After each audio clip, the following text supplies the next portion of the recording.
Oh my God, it's finally over. This whole Jimmy Butler Miami Heat drama is finally done. About a month ago, I made a video going over all of the drama that was going on with Jimmy Butler and the Heat, all the dumb stuff that he was doing that led to their whole breakup in the first place. How, at least in my opinion, what Jimmy Butler has been doing to teams has been extremely toxic. And I said I was done covering anything that was going on with him until he ended up getting traded, which finally happened. Before we get into everything, what's good, guys? It's Demi M7. Thank you so much for clicking on this video. Hit that like button, hit that subscribe button, and you're gonna have a great week. I know it. Now, if you've been paying any attention to the Jimmy Butler stuff, you would know that he absolutely wanted to be in Phoenix. It was the one team he absolutely wanted to be at. The problem was, it was basically impossible for the Phoenix Suns to actually get Jimmy Butler. The only way that he could get Jimmy to play with Devin Booker and Kevin Durant was to trade Bradley Beal. Unfortunately for the Suns, Bradley Beal has a no-trade clause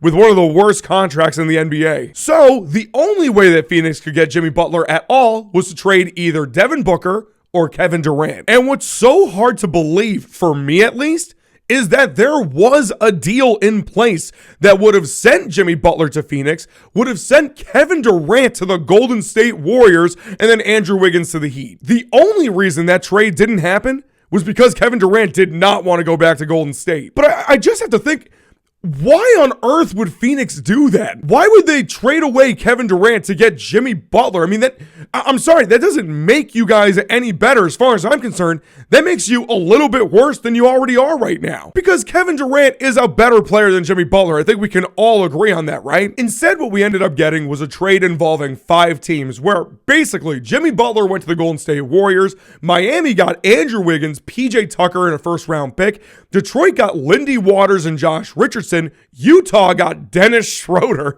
and Toronto got Kyle Anderson. Man, Dennis Schroeder got traded to the Golden State Warriors just to get traded away from them in the same season. Pretty awful timing considering those slavery comments he made. But basically, if you want to think about this from the Golden State Warriors perspective, they got Jimmy Butler for Andrew Wiggins and Dennis Schroeder. But here's the kicker. That's not just it. It wasn't just a trade.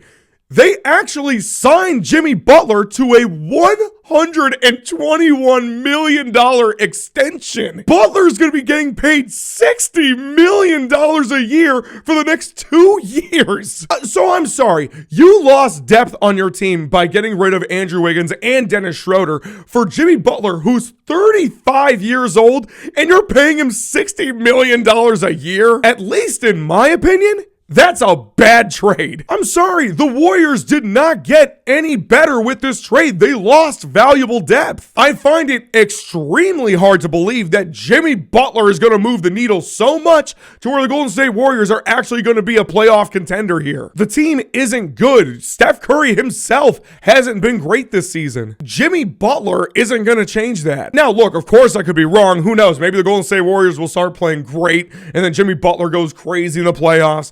Who knows? But the way that I'm seeing it right now, this was just a bad trade and a bad signing for the Golden State Warriors. I mean, if we're being completely honest, this was the only reason that Jimmy's even on the Warriors, because he knew he was going to get paid. Jimmy had no interest in going to the Warriors. Hell, he told everybody the only team he wanted to go to was Phoenix, because their owner, Matt Ishbia, is probably the most aggressive owner in the entire NBA. This dude just wants to win. We remember what he gave up for Kevin Durant. We remember what he gave up for Bradley Beal. This dude, by all intents and purposes, does not care about money. He just wants the Phoenix Suns to win. But as soon as Golden State told Jimmy, like, hey, if you become okay with getting traded to us, we'll give you $121 million.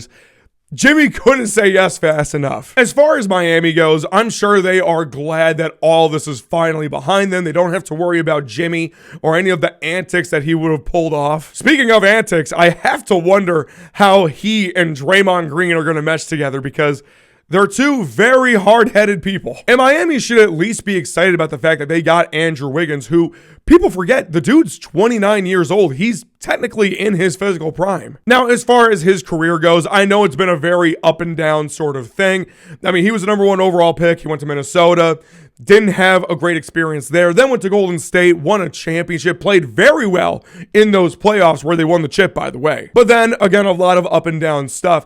But I do think there's still a lot of good to be had with Andrew Wiggins. Plus, the dude is primarily pretty drama-free. Not to mention Miami is putting all of their attention into guys like Tyler Hero and Bam Adebayo. So Andrew hopefully can make that a better experience for the entire team. So to kind of wrap this up, basically before this trade happened, I didn't look at the Golden State Warriors or the Miami Heat as true championship contending teams. And now that this trade is done, I still don't look at Golden State or Miami as championship contending teams. I mean, look, if I end up being wrong, I will happily say it once the playoffs come around. That'd just be a really cool story in and of itself. Golden State, kind of falling off a little bit in the seedings and then just all of a sudden going crazy, in the last half of the season. And then with Miami utilizing Andrew Wiggins, trying to get into a better spot as well, and then playing well in the playoffs, that'd be pretty sweet. But as it stands right now, this was just a bad trade and a bad signing for the Golden State Warriors. Please let me know in the comments what you think about this whole thing. And until next time,